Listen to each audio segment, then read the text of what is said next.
Hello, my name is Burke Hedges, author of the best-selling book, The Parable of the Pipeline. I open my book with a story about Pablo and Bruno, who take two very different paths in their quest for financial independence. What you're about to see is the delightful animated story of their adventure. So, sit back, relax, and enjoy the life-changing lessons in The Parable of the Pipeline.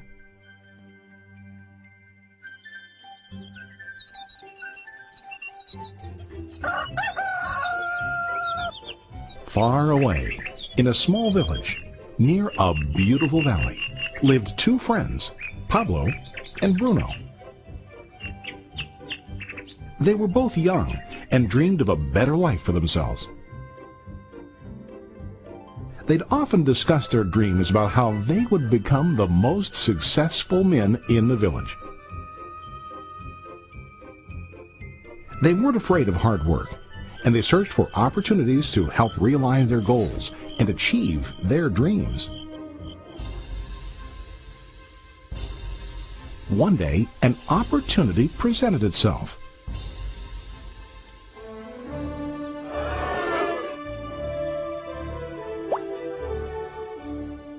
The mayor of the village decided to hire two people to bring water from a spring up on the mountain, across the valley, back down to the village.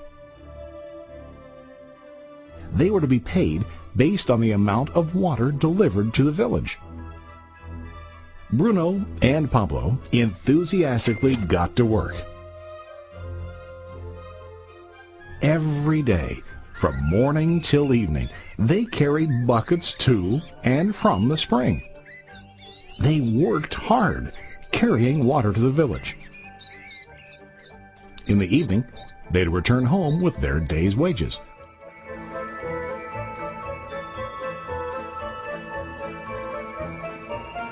Bruno was satisfied with his work and the money he earned. He was sure that with this work he could achieve his dreams. Bruno thought that to increase his wages he could use bigger buckets to bring more water each trip.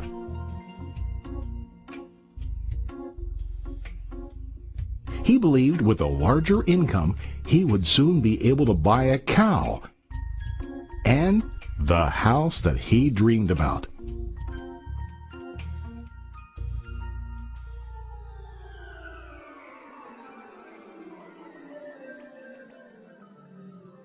Now Pablo was not satisfied.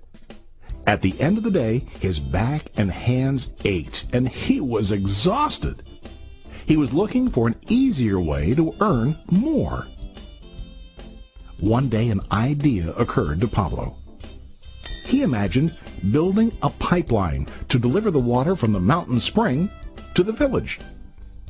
With this pipeline, he could get more water to the village without carrying buckets back and forth from the spring to the village. Soon, he got very excited about his idea and began to plan. Pablo, of course, shared his idea with his friend Bruno and asked him to join with him to work on and help build the pipeline.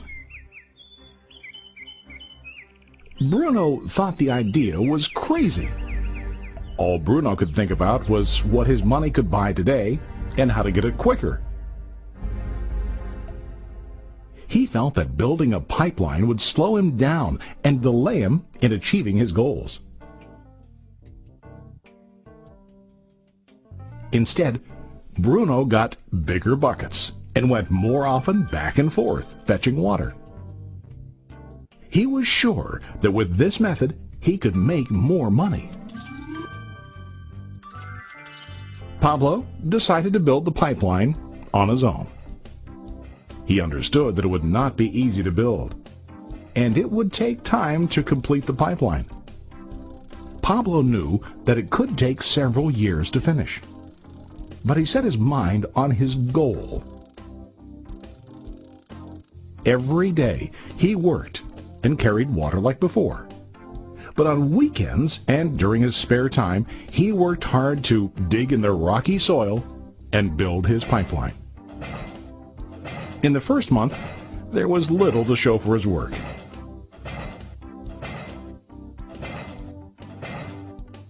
Bruno and the villagers laughed and teased him.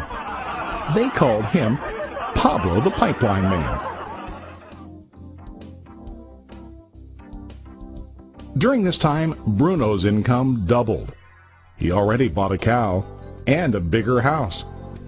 His lifestyle changed. He now spent time after work in the bar, enjoying his hard-earned wages from delivering water.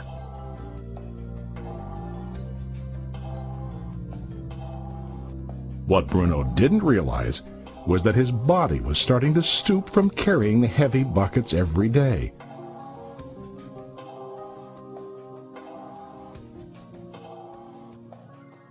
His face looked worn and his body tired. Soon, he began to carry less and less water due to the wear and tear on his body.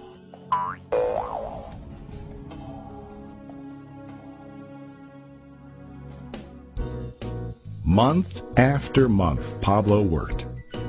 Soon a year passed, and then a second year. Finally, Pablo finished his pipeline. He now used his pipeline to deliver water to the village instead of carrying buckets. Pablo was now earning more money than ever before. The water continued flowing to the village, while Pablo wasn't working. While he slept and ate, the water flowed. Pablo was happy and proud of his insight, persistence, and hard work. Now his income flowed as long as the water flowed through his pipeline.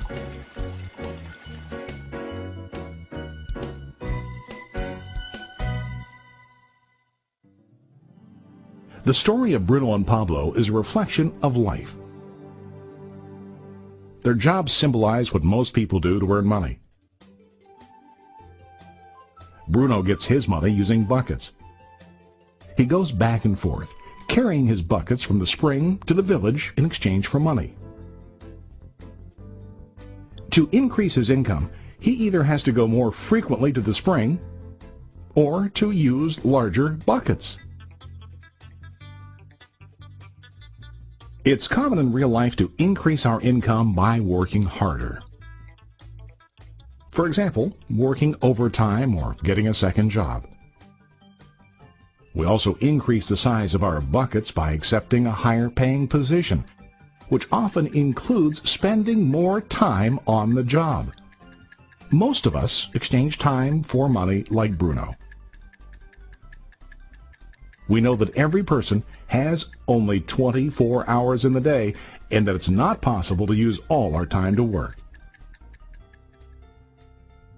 The most difficult time comes when we can no longer exchange time for money due to age, health, or other reasons. Then, our income stops. Now let's review what Pablo did.